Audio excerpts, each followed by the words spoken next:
करते समय हमें केवल 3 चीजें ध्यान में रखनी है।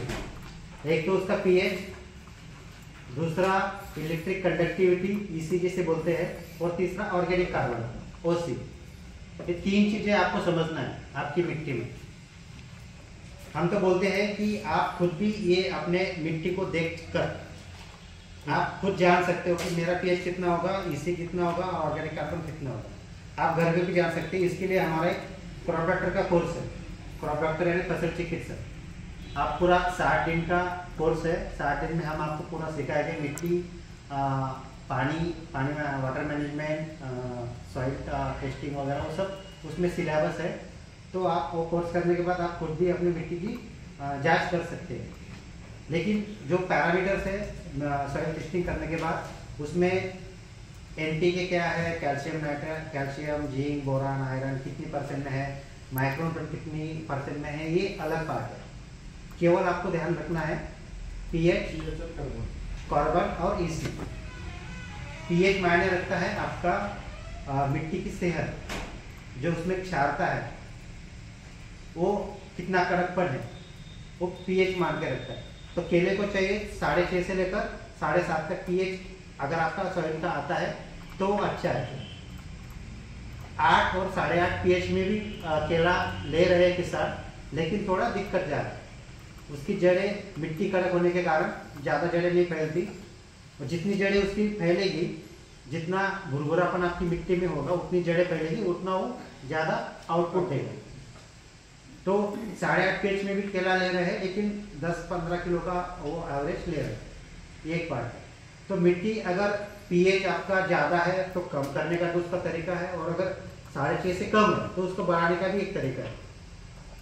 उसके 2 मायने हैं। अगर आपका पीएच 7.5 से 8 मतलब 7.5 आ रहा है तो आपको जिप्सम डालना पड़ेगा आपके खेत में। शायद 7.5 पीएच है तो आप 500 क्विंटल 500 केजी अपना एक जिप्सम डाल सकते हैं। 5 क्विंटल, हाँ, 1 एकड़ में। तो अगर आपका पीएच 7.5 से 8 है तो आपको कम से कम 1 टन जिप्सम पर एकड़ डालना पड़ेगा। और अगर 8 के ऊपर पीएच है, 8.5 तक है, तो आपको कम से कम 2 टन जिप्सम आपको 1 एकड़ में डालना पड़ेगा।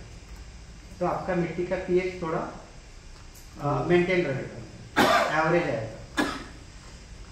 दूसरा है उसमें ऑर्गेनिक कार्बन। ऑर्गेनिक कार्बन ये मिट्टी का आत्मा जिसे बोला जाता है, सबसे इम्पोर्टेंट चीज़ है ये। मिट्टी में ऑर्गेनिक कार्बन जितना रहेगा उतनी आपकी मिट्टी ज़्यादा फर्टाइल होगी, ज़्यादा वो खाद आपका कम लगेगा और उतना उत्पादन वो अपने आप देती रहेगी।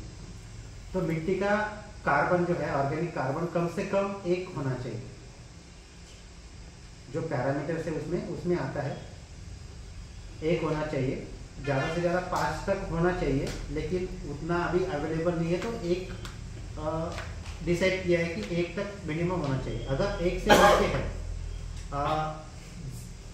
0.5 है, मतलब आधा प्रतिशत है आपको, तो आपको गोबर खाद खेत में डालना पड़ेगा, कंपोस्ट और गोबर खाद। अगर 0.5 आपका मिट्टी का पीएच है तो कम से कम 8 से 10 ट्रॉली आपके खेत में 1 एकड़ में ये जाना चाहिए गोबर खाद। अगर 0.5 से 1 के बीच है तो कम से कम 5 ट्रॉली गोबर खाद चाहिए, और 1 के ऊपर है तो 2 से 3 ट्रॉली में आपका खेत सफिशिएंट है। और तीसरा पार्ट है उसमें इलेक्ट्रिक कंडक्टिविटी।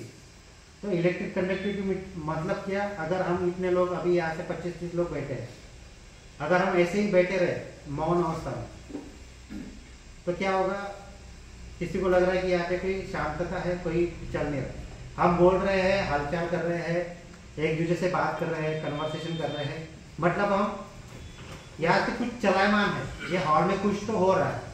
वैसे मिट्टी में जो हलचल होती है उसको बोलते हैं इलेक्ट्रिक कंडक्टिविटी, ईसी। तो हलचल कौन करता है मिट्टी में?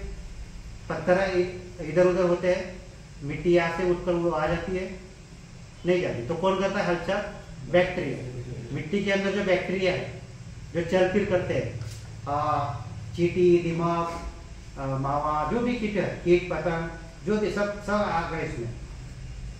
अपने मित्र बैक्टीरिया भी आ गए और शत्रु बैक्टीरिया भी आ गए। सब जितने रहेंगे मिट्टी में उतना वो मिट्टी चलायमान रहेगी।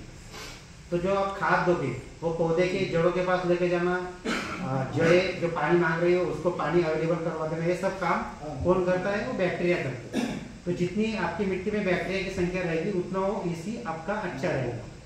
और वो ईसी मापने का भी क्राइटेरिया एक है, एक के अगर नीचे है तो आपकी मिट्टी थोड़ी सुप्त अवस्था में है, तो सोई हुई है, चलायमान नहीं है।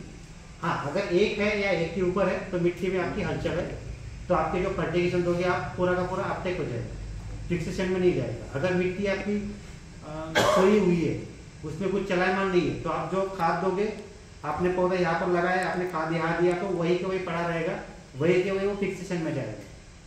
ना तो उसकी जड़ें बढ़ पाएगी, ना तो पौधा ऊपर चाल कर पाएगा। तो ईसी उतना ही इंपॉर्टेंट है जितना पीएच और ऑर्गेनिक कार्बन।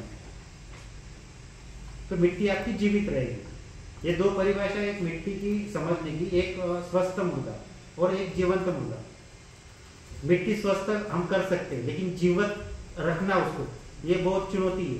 तो मिट्टी को साल भर अगर आप जीवित रखोगे, चलायमान रखोगे उसको, तो आपका फसल अपने आप अच्छी आती है। वो कहीं ना कहीं से उठा के जड़ों के पास खाद ला के देते बैक्टीरिया। केवल 3 चीज है, मिट्टी टेस्टिंग का, सॉइल टेस्टिंग का। तो ये 3 चीजें आपकी जाके जाएगी, उस हिसाब से आपको खाद का हम बताएंगे किस तरह का आपका शेड्यूल है। पीएच ज्यादा तो